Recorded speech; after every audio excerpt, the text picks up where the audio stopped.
కౌన్సిలర్గా గెలిచినప్పటి నుంచి నేను అడిగిన ఫస్ట్ వరకు పని కాలువలు ఇదే గెలదే ఈ వాళ్ళదే నేను అడిగింది. ఈ సమస్య ఎందుకంటే ఇది సాకరైకుంట అంటారు.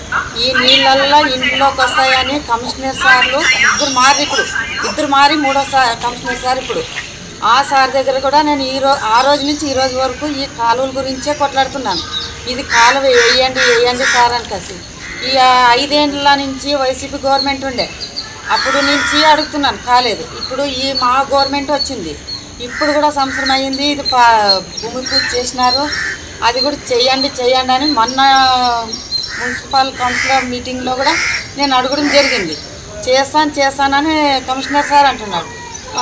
కాంట్రాక్టుదారులు బిల్లులు పడలేదు అందుకే చేయలేదు అంటారు. ఇప్పుడు ఇక్కడ ఇంట్లో పాములు వచ్చి జనాలకి ఎవరికైనా కోరిక ఏమైనా ప్రమాదాలు అయితే మరి అప్పుడు బాగుంటుందా? కాంట్రాక్టుదారులు అప్పుడు ముందుకు వస్తారా? ఇప్పుడు రారా? ఇప్పుడు జనాలు ఏమన్నా అయిపోతే ఎట్లా? ఇంట్లో నీళ్ళు ఇట్లున్నాయి.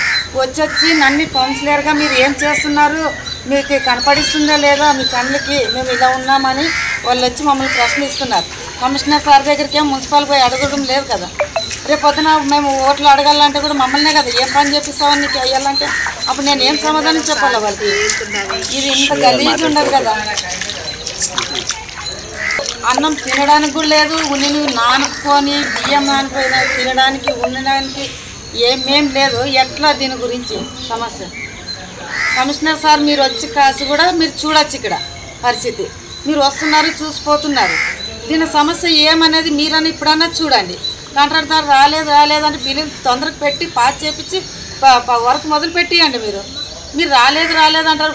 ఎక్కడో బాగునింతనల్లా వర్కులు మొదలు పెట్టించినారు. వీడు ఇంత ఇబ్బందులు పడుతున్నారు జనాలు. మా వాళ్ళు కనపడిస్తుందా లేదు సార్ మీకు? ఇక్కడ బాయిగేరి నిండిపోయింది, వాల్మీకి నగర్ నిండిపోయింది. జనాలు ఇక్కడ అన్నం లేక నిద్ర లేక వాళ్ళు ఎట్లా ఉన్నారో కొంచెం వచ్చి మీరు చూడండి. చాలా బాధలు పడుతున్నారు ఇక్కడ.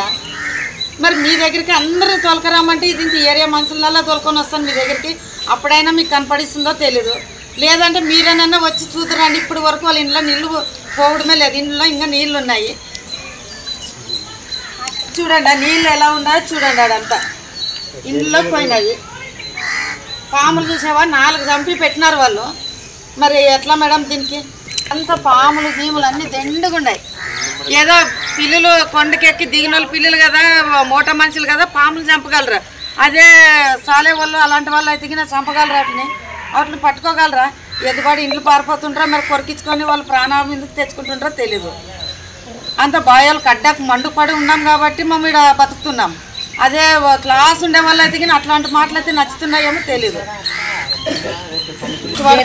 పార్వతి మేడం ఊరికి నానిపోయిన గింజలు బియ్యము అన్ని బట్టలు పరుపులు అన్నీ తీసి ఆరేసుకుంటున్నాం మేడం. మాకు ఇంట్లో నీళ్ళుగా పాములు అన్నది జర్లు అన్నది మన ఇంట్లో 2 పాములు వచ్చినాం మేడం. 2 చంపేసినాము. అంతా మాకు నడిచినీకి లేక కాలు చీలిపోయినాం మేడం. అట్లా పరిస్థితి అయిపోయింది మాకు ఇంట్లో. 2 రోజులు వేరే ఇంట్లో కానీ పండుకున్నాను మేడం. మేము అంతా ఇక్కడ పాముల నీళ్ళు అన్నది అంత కొండల నీళ్ళు అంతా ఇవాళ చైర్మన్ మరి ఏరియాకి చూసి కలిసి పోవాలని కోరుకుంటున్నారు. చైర్మన్ మా ఏరియాకి వచ్చి కొద్దిగా నీళ్ళు అంతా వాతావరణం అంతా వచ్చి చూసుకోవాలని కోరుతున్నాం మేము. ఎక్కడ చూస్తే సముద్రం అయితే ఇక్కడ కాలువలు లేవు, ఏం లేవు. వీళ్ళు పోనీకే లేదు. సాలి ఊళ్ళు అంతా కొట్లాట